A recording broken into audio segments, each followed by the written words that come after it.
Halo teman-teman, perkenalkan nama saya Yohanes Fitna, NPM 121525101210113, Prodi Informatika, Universitas Kristen Indonesia Maluku, Fakultas Ilmu Komputer 2021. Di sini saya akan membahas mengenai teknik informatika dan kalkulasi hingga komunikasi. Pembahasan yang pertama yaitu pengertian teknologi informasi. Pengertian dari teknologi informasi adalah istilah umum teknologi untuk membantu manusia dalam membuat, mengubah, menyimpan, mengomunikasikan, dan menyebarkan informasi. Teknologi informasi merupakan suatu teknologi yang memiliki fungsi dalam mengelola data, memproses data, memperoleh, menyusun, menyimpan, mengubah data dengan segala macam cara untuk mendapatkan informasi yang bermanfaat atau juga berkualitas. Selain itu, fungsi teknologi adalah untuk memecahkan suatu masalah, membuka kreativitas, meningkatkan efektivitas dan efisiensi dalam aktivitas manusia. Yang berikut, dengan demikian dapat dikatakan bahwa teknologi informasi adalah berbagai fasilitas yang terdiri dari hardware dan software untuk mendukung dan meningkatkan kualitas masyarakat. Kemudian yang berikut adalah pengertian komputer. Pengertian komputer adalah serangkaian ataupun kelompok mesin elektronik yang terdiri dari ribuan bahkan jutaan komponen yang dapat saling bekerja sama, serta membentuk sebuah sistem kerja yang rapi dan realiti. Sistem ini kemudian dapat digunakan untuk melaksanakan serangkaian pekerjaan secara otomatis, berdasarkan urutan instruksi ataupun program yang diberikan ke depannya. Kemudian yang berikut, oleh karena itu definisi yang ada memberi makna bahwa komputer memiliki lebih dari satu bagian yang saling bekerja sama, dan bagian-bagian itu baru bisa bekerja kalau ada aliran listrik yang mengalir di dalamnya. Istilah mengenai sekelompok mesin ataupun istilah mengenai jutaan komponen kemudian dikenal sebagai hardware, komponen komputer atau perangkat keras komputer. Kemudian yang berikut, manfaat komputer. Selain memudahkan manusia, komputer juga bermanfaat untuk menyimpan berbagai dokumen atau data penting seperti hasil pekerjaan tugas sekolah, foto, dan lain sebagainya. Serta dalam kehidupan masyarakat, komputer juga bermanfaat untuk melakukan perhitungan. Yang berikut, fungsi jaringan dan kelebihan internet. Fungsi jaringan internet adalah untuk menghubungkan berbagai macam komputer dalam sebuah sekolah, kampus, maupun perusahaan.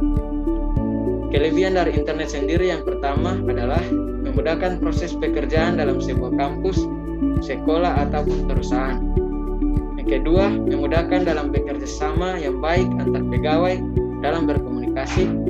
Dan yang ketiga, membantu mengidentifikasi yang dibutuhkan. Dan yang terakhir, digunakan secara bersamaan. Kemudian yang berikut, hidup tanpa komputer.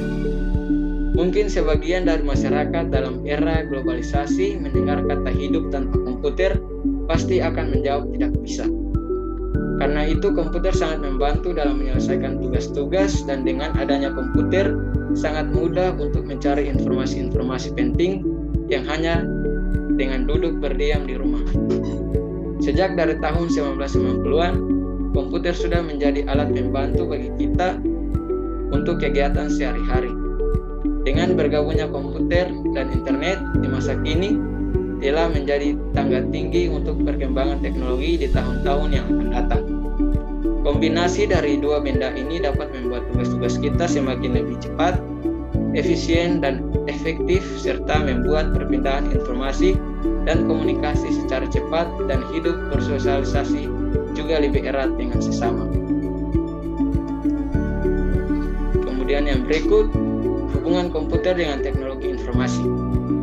Peranan teknologi informasi dan komunikasi dalam kehidupan sehari-hari sangatlah penting, terutama dalam hal terselenggaranya era globalisasi melalui dukungan teknologi informasi dan komunikasi. Setiap informasi dalam bentuk apapun untuk berbagai kepentingan dan dapat disebarluaskan dengan mudah sehingga cepat mempengaruhi cara pandang gaya hidup, serta budaya suatu bangsa. Semakin canggih dukungan teknologi, semakin besar pula arus informasi yang dapat dialirkan dengan jangkauan dan berdampak global. Oleh karena itu, selama ini dikenal asas kebebasan arus informasi berupa proses dua arah yang cukup berimbang sehingga dapat saling memberi satu sama lain. Kemudian yang terakhir, klasifikasi komputer sampai dengan revolusi internet. Pada abad 20 Masehi mulai muncul komputer dan dalam perkembangannya semakin canggih juga ketika berkembang di abad 21 ini. Seiring dengan perkembangan pesatnya komputer dan internet, telah terjadi revolusi internet di abad ini yang merubah secara drastis sistem kehidupan umat manusia di berbagai bidang, termasuk di bidang pergaulan, informasi, berita, perdagangan, bisnis, dan sebagainya. Sehingga pengguna internet semakin bertambah banyak di seluruh dunia, bukan hanya di perkotaan saja, tetapi juga di desa terpencil pun terdapat banyak pengguna internet. Itulah hasil pembahasan dari saya. Bila ada salah kata ataupun salah ucapan, saya mohon maaf. Akhir kata, sekian dan terima kasih.